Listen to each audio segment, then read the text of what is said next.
Neste voto, quero contribuir de modo bem incisivo para repudiar o rótulo de terrorista atribuído a Alexandre Vanucchi Leme e a todos os bravos brasileiros que tiveram a coragem de resistir à ditadura que se instalou no país a partir de 1964. Em primeiro lugar, é preciso dizer que quando um Estado é tomado de assalto de maneira ilegítima e inconstitucional e passa a empreender políticas sistemáticas de perseguição e violação de direitos básicos dos seus próprios cidadãos, ele coloca em prática o terrorismo de Estado. A prática do terrorismo de Estado por regimes ditatoriais e totalitários tem mostrado que o recorte repressivo vai se alargando com o tempo, atingindo um espectro cada vez mais amplo da população, com uma evidente militarização das relações sociais, segundo a qual todos são suspeitos até prova em contrário. Somando-se a esse ambiente está a desinformação gerada pela censura dos meios de comunicação e pela própria propaganda política do governo, sempre associada com a manipulação das notícias, seja pela força ou pela obsequiosa colaboração dos principais órgãos de imprensa,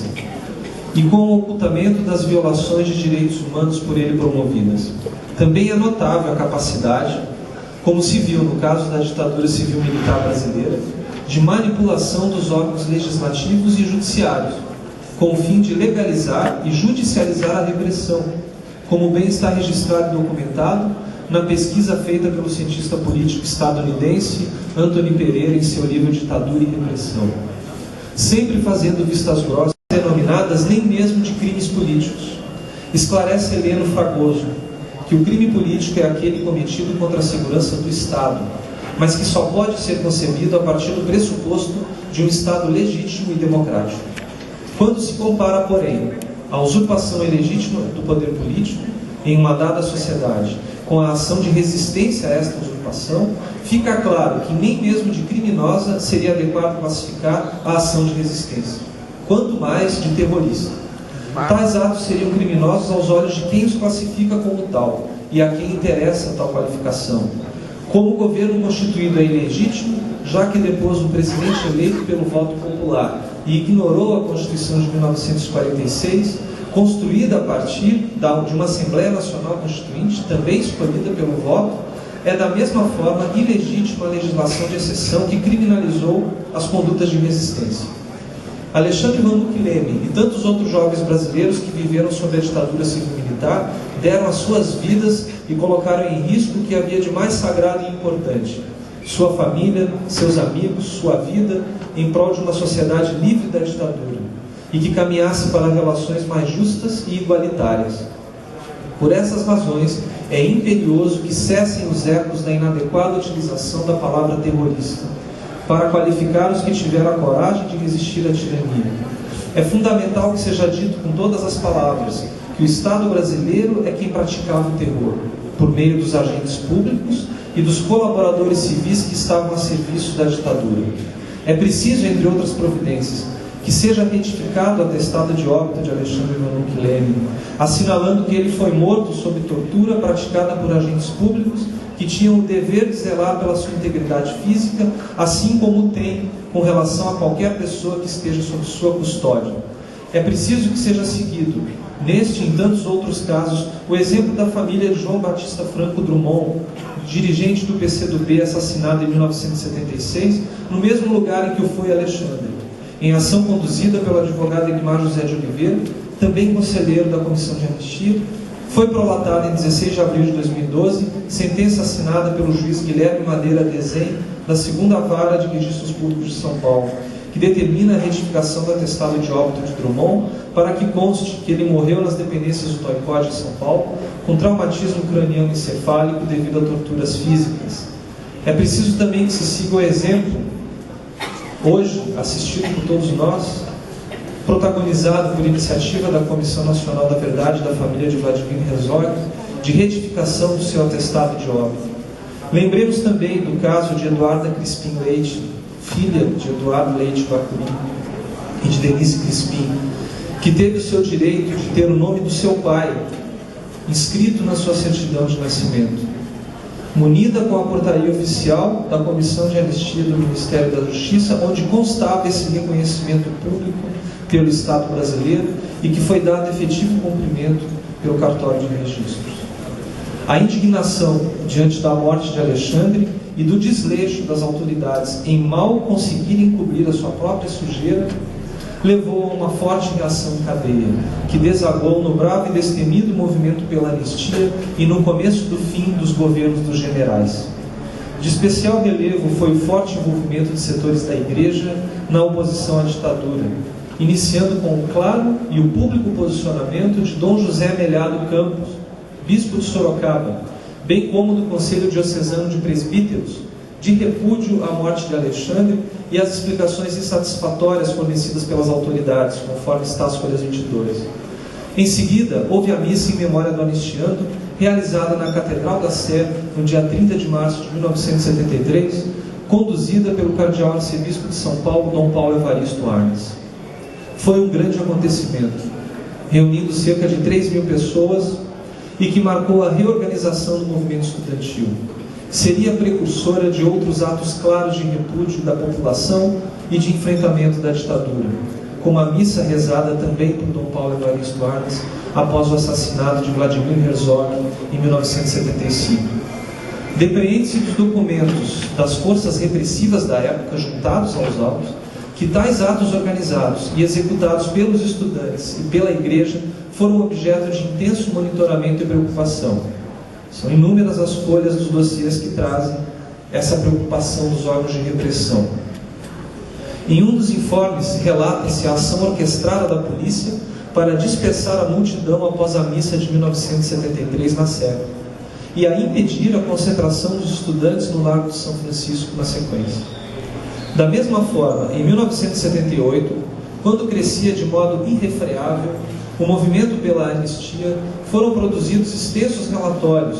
dando conta de todos os detalhes da Semana Sorocaba pela Anistia, promovida pelo Comitê Brasileiro pela Anistia e na qual foi inaugurada a Praça Alexandre Vanucchi Leme, na cidade, por indicação do vereador do MDB, João dos Santos Pereira. Nesta praça, o corintiano Alexandre organizava inumeráveis partidas de futebol com seus amigos. Pena ele não ter podido viver para ver o seu time do coração, liderado por Sócrates, Casagrande e Vladimir, instaurar uma democracia dentro do time e a exigir em frases gravadas nas camisas dos seus uniformes a democracia no país e o fim da ditadura. 10 anos após a sua trágica morte, finalmente a família de Alexandre conseguiu trasladar os seus restos mortais, o que foi feito em conjunto com o traslado dos restos mortais de Frei Tito de Alencar, morto na França em decorrência das irreversíveis sequelas deixadas pelas torturas que sofreu nas mãos do delegado Sérgio Fleury. Foi rezada no dia 25 de março de 1983 uma missa em memória de ambos, que lotou a Catedral da Sé, mais uma vez conduzida por Dom Paulo Evaristo Arnes,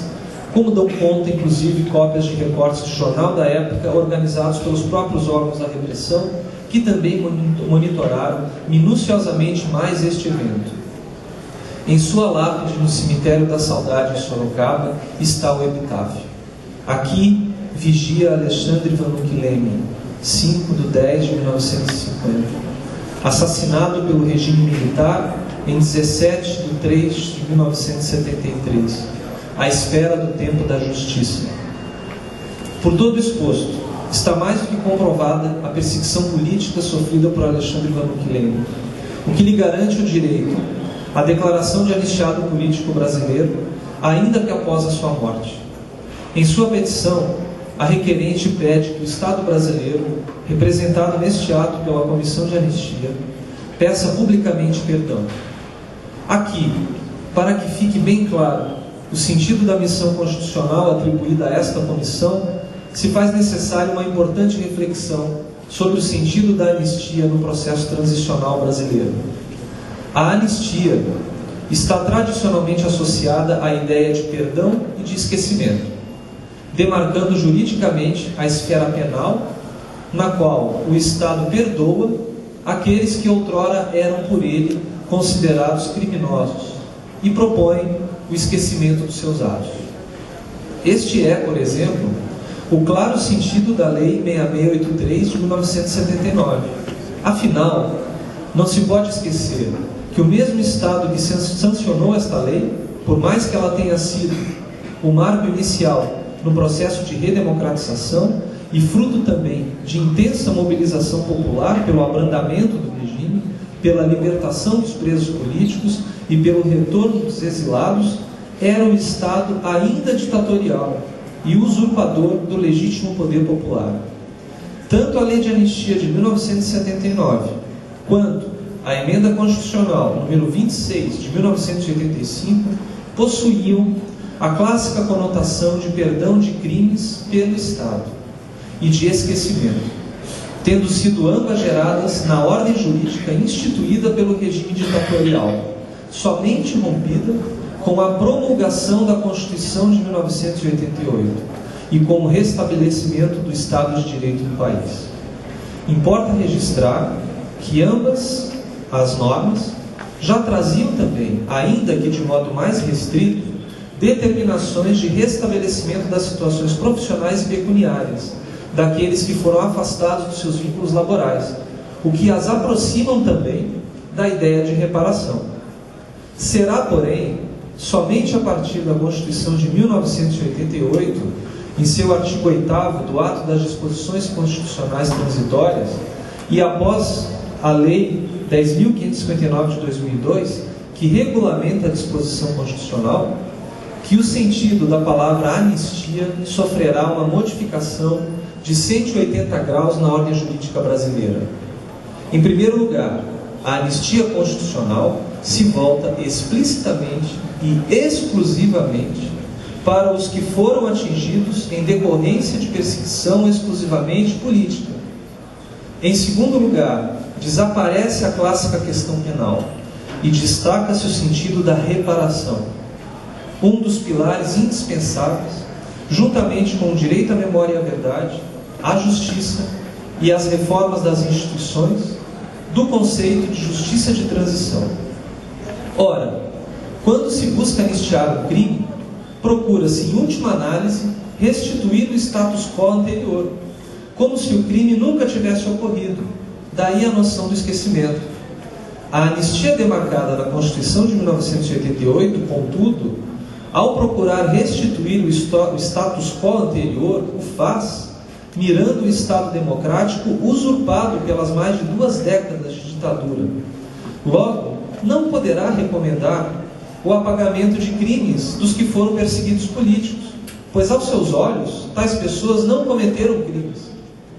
Pelo contrário, foram vítimas de crimes, quando exerciam seu legítimo direito de resistência. Crimes praticados pelos agentes do Estado ditatorial, que devem ser lembrados e conhecidos, e não apagados, pois só assim o Estado poderá reparar os danos que causou e se prevenir para no futuro não incorrer neles novamente. Por isto, o esquecimento dá lugar à memória. Por isto,